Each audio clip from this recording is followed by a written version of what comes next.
The National Institute of Communicable Diseases says it is concerned by the recent high number of influenza transmissions since the beginning of May this year. Yeah, the NICD says its surveillance program that monitors flu transmissions in all the 9 provinces compared to the levels of flu last year and this year's transmission rate is higher than the average.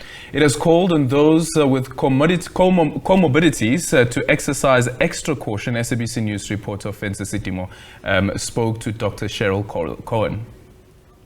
It is winter and it's normally the flu season, but it seems the health department is concerned about this current influenza.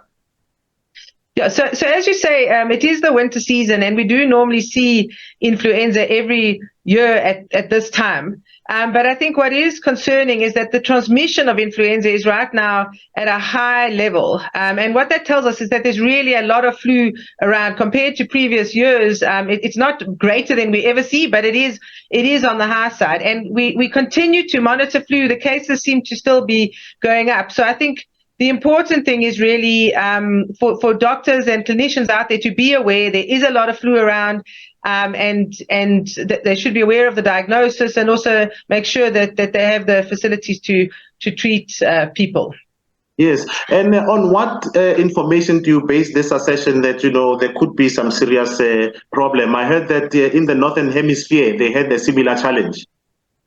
Yeah, so at the National Institute for Communicable Diseases, we run a surveillance program that's really designed to monitor the levels of influenza in different provinces of South Africa. So in the different provinces, we have sites which monitor flu, and these sites have been running for many, many years. So we know the levels of flu that we see in a normal year or in every year, and then we compare each year to what we see in previous year. And so it's a very reliable, robust system that tells us that the flu is at a high level. Now, one of the concerns is that one of the contributing factors could be that over the COVID time, there wasn't a lot of flu circulating.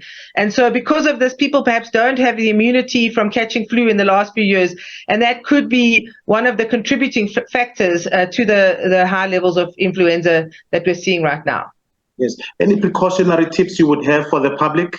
There is a lot of flu around, and influenza can be a severe disease, particularly in people at risk of severe illness, which is elderly people and people with underlying disease like heart disease, lung disease, people living with HIV, pregnant women. All of these people can actually get severe illness and be admitted to hospital even. So one important thing you can do is to get the vaccine. We do have a vaccine for flu, and it is still available, even though the virus is circulating. We expect it to circulate for some weeks. So people should get their vaccine. And then the other precautions are really the same as what we do for COVID. So you can wear a mask, but also to avoid large gatherings, particularly indoors at this time of year. And if you're sick, you should stay home really to prevent spreading to other people. So it's really similar measures to what we use. But also to remember, if you are in a risk group, it's not too late to get the vaccine.